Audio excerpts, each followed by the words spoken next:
Something is hunting wild boars, and it's not what you think. A trail camera in East Texas is watching a field that 3 months ago looked like a bomb had gone off inside it. Torn earth, uprooted vegetation, the kind of churned wreckage that only one animal on this continent produces at that scale. There is a patch of bottomland along a creek in the Ozarks that used to be loud at night. Not with people, with hogs. Grunting, splashing, tearing up the mud in search of grubs and roots, moving in tight family groups that left the ground looking like it had been plowed by machinery. For years, the trail cameras strapped to the trees out there logged dozens of hog passes every single night. Then, sometime in the last decade, the footage started going quiet. Not because anyone trapped the animals out. Not because a hunting crew finally cracked the problem. The hogs just stopped showing up. And when wildlife biologists started digging into why, they didn't find a triumphant success story of human ingenuity. They found something stranger, a set of forces that had been operating this whole time, mostly ignored, and only now becoming visible enough to explain a crisis that decades of funding and firepower had failed to touch. To understand how strange this turn of events really is, you have to understand how impossible the wild pig problem in North America had become. Wild boars are not native to this continent. They arrived with European colonization, brought over first as a portable, self-replenishing food source, animals that could be released into the countryside and left to fend for themselves until someone needed a meal. It seemed like a reasonable plan for the 16th century. It has turned into one of the costliest wildlife management failures in American history. Escaped and released domestic pigs interbred with imported Eurasian wild boar over the following centuries, producing the hybrid animal we now call the feral hog, leaner, tougher, smarter, and far more fertile than either of its ancestors. The biology alone should have been a warning sign. A single sow can produce 2 litters a year, with an average litter size in the range of 4 to 6 piglets, sometimes more. Those piglets can reach reproductive age in under a year. Run the math forward and a handful of escaped pigs can, in theory, seed a population of hundreds within a few short years, especially in a landscape with no large predators built to routinely take on an animal that size. Add omnivory. Feral hogs will eat practically anything, from acorns and crops to reptiles, ground-nesting bird eggs and fawns, and you have an animal built to expand into almost every habitat in the country, from cypress swamps to suburban golf courses. By the early 21st century, estimates put the feral hog population somewhere in the range of 6 million animals spread across dozens of states, with damage estimates running well into the billions of dollars annually. Row crops flattened overnight. Pastures turned into cratered moonscapes from rooting. Levees and irrigation infrastructure undermined by tunneling. Native wildlife, ground-nesting birds especially, hammered wherever hog density climbed. It became one of those problems that state agencies, federal researchers, and private landowners all agreed on. It needed to be stopped, and nobody had found a way to stop it. The default answer was to kill more hogs. Bounty programs, expanded hunting seasons, corporate-style trapping operations, night vision and thermal drone patrols, and in Texas particularly, aerial gunning from helicopters, an expensive and controversial tactic that became almost normalized as a tool of last resort. Wildlife agencies poured money into research on more efficient traps, smarter bait systems, and even proposed toxicant programs modeled on rodenticides. And still the numbers barely moved. The math explains why. Research on hog population control consistently found that you needed to remove somewhere between half and 2/3 of a local population every single year just to keep it from growing. Not once, but annually, indefinitely, without a single year of slippage. Almost no removal program, no matter how well funded, could sustain that pace year after year. Hogs are wary and intelligent. Survivors of trapping operations become far harder to catch a second time. And migration from untouched land nearby refilled any gap almost as fast as it opened. It was, by the account of nearly everyone working on the problem, a losing fight. Which is what makes the quiet decline showing up in certain corners of hog range so hard to explain through the usual playbook. Because in several of the places where the numbers have genuinely dropped, nobody increased the trapping budget. Nobody flew more helicopters. What changed instead was something older than any of these programs, something that had simply been absent from the landscape for the better part of a century. Predators. The clearest version of this story starts in Yellowstone, but not with hogs at all. When wolves were reintroduced to the greater Yellowstone ecosystem in the mid-1990s after decades of absence, biologists expected the obvious outcome, fewer elk. What they got was far more interesting. Elk herds didn't just shrink. they changed their behavior entirely. Animals that had spent decades grazing complacently along open riverbanks and valley floors began avoiding those areas, retreating instead to terrain that offered better cover and faster escape routes. The vegetation those elk had been suppressing for generations, willow, aspen, cottonwood, began to recover simply because the elk weren't lingering there anymore. Songbird populations that depend on that stream-side vegetation rebounded. Beavers, which need willow to build dams, returned to stretches of river they'd abandoned. In some places, the rivers themselves shifted course as root systems stabilized eroding banks. None of this happened because wolves were killing enormous numbers of elk. It happened because the elk were afraid, and fear is enough to reorganize an entire landscape. Researchers gave this phenomenon a name: the landscape of fear. It describes how the mere presence and unpredictability of a predator changes where prey animals are willing to go, when they're willing to go there, and how long they're willing to stay, regardless of how many individual kills actually happen. It became one of the most cited concepts in modern predator-prey ecology. For years, almost nobody applied that concept to feral hogs, mostly because wolves and hogs don't share much range in North America. But a handful of researchers started noticing something odd in the data where the two did overlap: certain counties across parts of the northern Rockies and the upper Midwest where wolf populations had been slowly climbing for 5 or 10 years. In those same counties, over that same stretch of years, feral hog activity had been declining in a way that outpaced anything explainable by hunting or trapping records alone. One ecologist who spent time on this overlap described the moment it clicked as the kind of thing you check twice because you don't quite trust it the first time. The pattern held up under scrutiny. Counties with rising, sustained wolf presence were the same counties showing the sharpest, least explained drops in hog sign. And when researchers looked closer at hog behavior in those areas, the mechanism started to look a lot like the Yellowstone story. Hogs that had once used the same wallows and feeding routes night after night began avoiding them. Sounders, the family groups made up of a sow, her piglets, and related females, started shifting their home ranges away from areas with regular wolf activity, not because every individual was being hunted down, but because staying had simply become too dangerous a bet. That single finding turned out to matter more than it first appeared, because it wasn't just changing where adult hogs moved. It was changing where sows felt safe enough to raise young, and the reproductive pipeline of a feral hog population is the entire engine behind its explosive growth.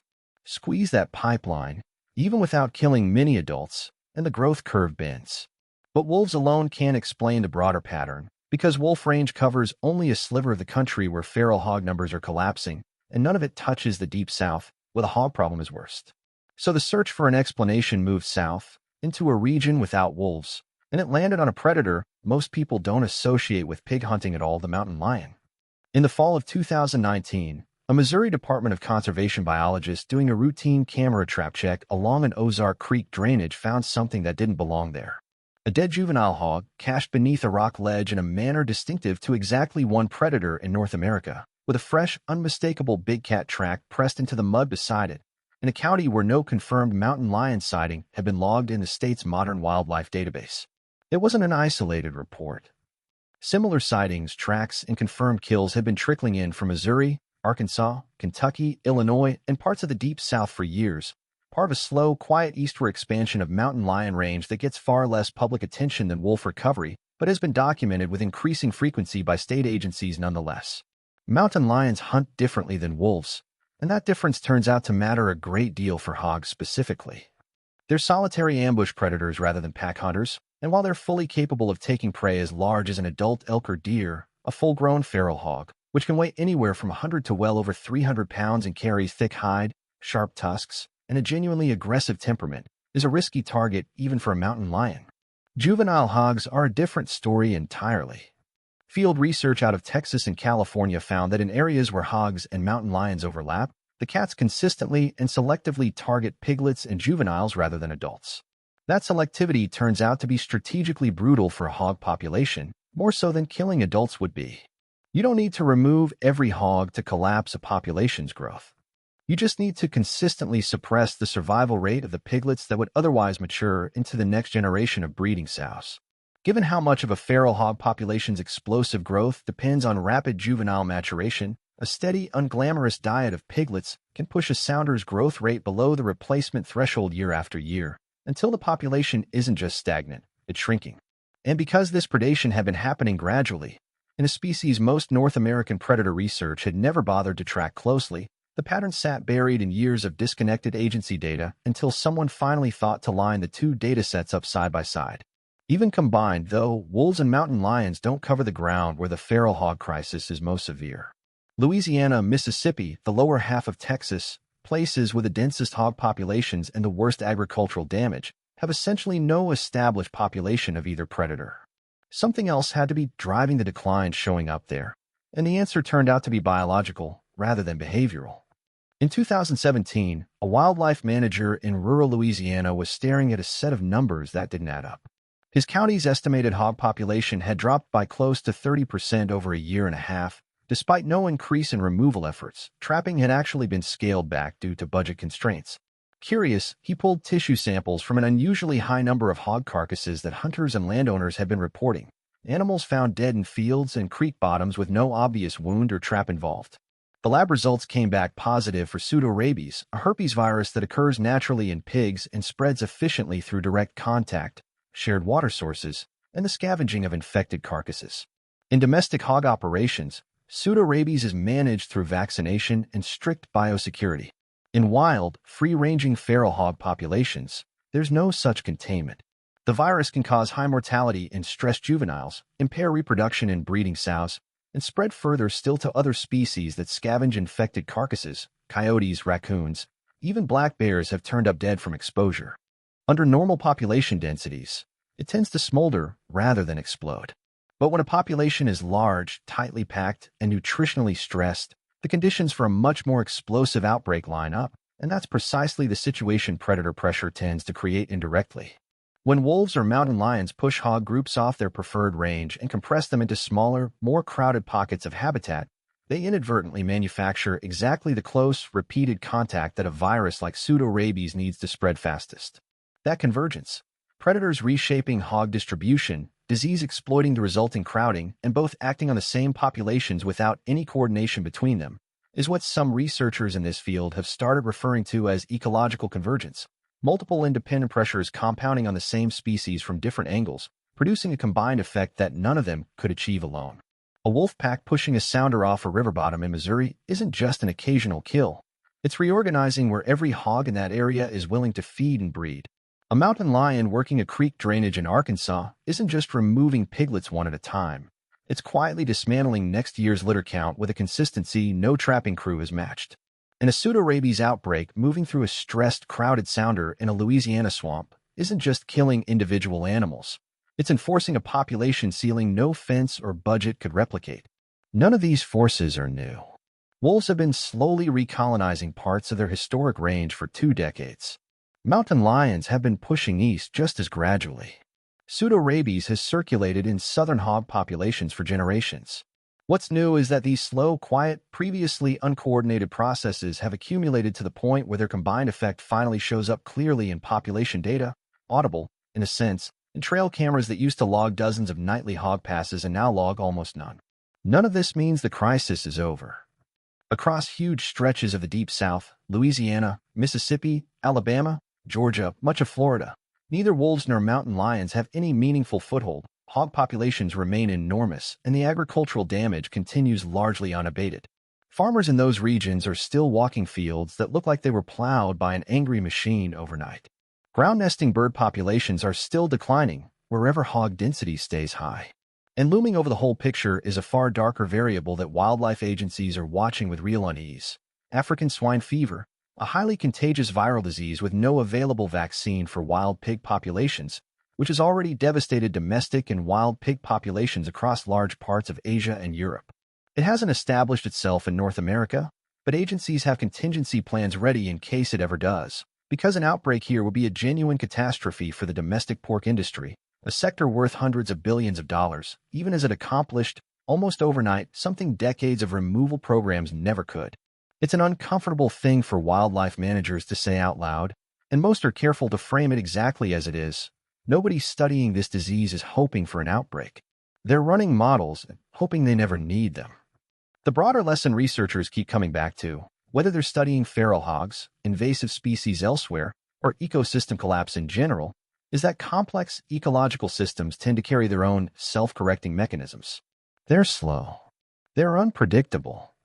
They rarely produce the kind of clean, quarter-by-quarter results that a helicopter gunning program or a federal bait initiative can put on a spreadsheet. But when they're allowed to operate, they tend to work at a scale and with a thoroughness that human intervention alone has struggled to match for decades. That's pushing a shift in how some wildlife agencies think about long-term feral hog management. Instead of treating predator recovery purely as a biodiversity or conservation goal separate from the hog problem, a growing number of researchers argue it deserves consideration as a practical, cost-effective management tool in its own right, one more line of defense alongside trapping and hunting, not a replacement for them, but a force multiplier that costs nothing extra to run once it's established. It also means paying closer attention to how stress, density, and displacement interact with disease dynamics in wild populations, since those interactions appear to be doing real, measurable work that removal programs never accounted for. There's an uncomfortable honesty at the center of all this. The most effective tools against a problem humans caused, the deliberate introduction of an animal with no natural check on this continent, may not be tools humans invented at all. They may be mechanisms that were already running quietly in the background, mechanisms we spent the better part of 2 centuries dismantling by wiping out large predators, fragmenting habitat, and simplifying ecosystems that had kept these dynamics in rough balance for millennia before any pig ever stepped off a European ship. 6 million feral hogs didn't build an empire of that scale overnight, and the forces now quietly chipping away at parts of that empire didn't appear overnight either. They recovered gradually, spread gradually, and did their work largely out of sight, in a population that had finally grown too dense and too stressed to sustain itself under the old rules. None of it became visible until the cameras that used to log a hog every few minutes started logging nothing at all, until researchers finally stopped asking only what more they could do, and started asking what the landscape had already been quietly doing all along.